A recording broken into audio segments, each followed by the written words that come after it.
पिछले कुछ सालों में कब कब पेपर लीक का मामला सामने आया, बात करेंगे इस वीडियो में। हेलो, मैं हूं स्वर्ण और आप देख रहे हैं स्विच।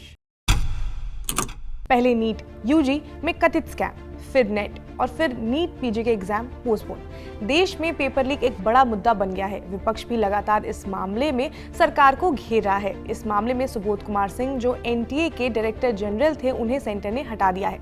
लेकिन अभी जो बड़े पेपर लीक के मामले हुए हैं वो तो हम सभी जानते ही हैं। आज हम इस वीडियो में पिछले कुछ सालों में जो बड़े पेपर लीक के मामले सामने आए हैं उन पर बात करेंगे। तो इसकी शुरुआत करते हैं 2015 से। तो 2015 में भी मेडिकल एंट्रेंस एग्जाम काफी चर्चा में था।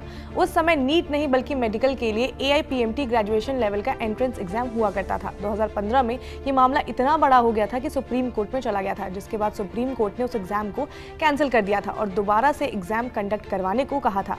इन्वेस्टिगेशन में भी ये पता चला कि कई राज्यों में एंट्रेंस एग्जाम होने से पहले ही कैंडिडेट के पास क्वेश्चन पेपर और आंसर की जो थे वो पहुंच गए थे, जिसके बाद ये एग्जाम दोबारा हुए थे।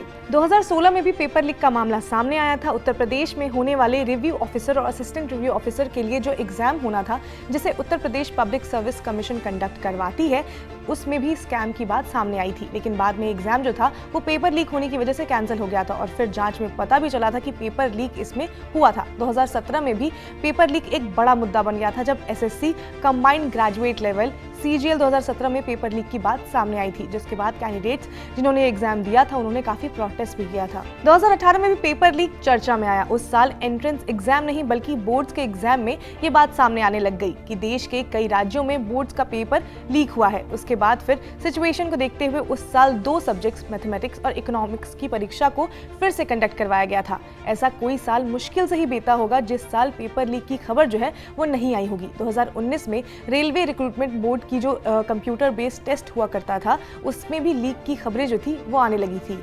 2020 में उत्तर प्रदेश में 12th क्लास का इंग्लिश का पेपर एग्जाम से कुछ घंटों पहले सोशल मीडिया पर सर्कुलेट होने लग गया था।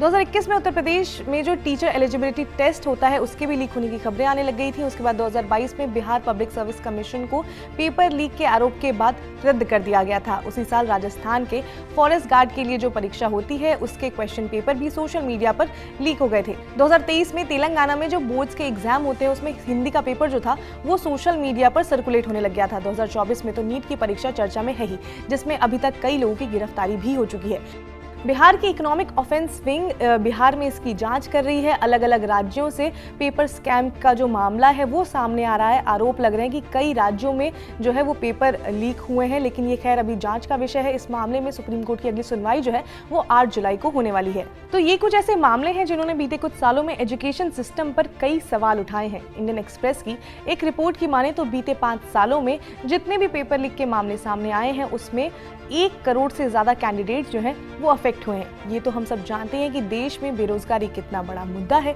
इस साल IIM की एक स्टडी सामने आई थी जिसके हिसाब से जो जॉबलेसनेस है एक बड़ी समस्या बनती जा रही है। अलग अलग रिपोर्ट्स में ये पता चलता है कि बेरोजगारी एक गंभीर समस्या भारत के लिए है। ऐसे में इस तरह के पेपर लीक के मामले न केवल कैंडिडेट्स को डिमोटिवेट करता है बल्कि इसमें काफी ज्यादा टाइम और एनर्जी भी बर्बाद होता है। इस पर सख्ती लाने के लिए सरकार अलग अलग नियम भी लेकर आ रही है। फिलहाल नीट का मामला जो है वो काफी बड़ा हो चुका है। अब देखना ही होगा कि इसमें आगे क्या होता है। जो भी होगा हम आपको अपडेट देते रहेंगे। आप जुड़े रहिए स्विच के साथ। इसके साथ ही अगर आपको ये वीडियो पसंद आई हो तो लाइक करें, शेयर करें, सब्सक्राइब करें स्विच को।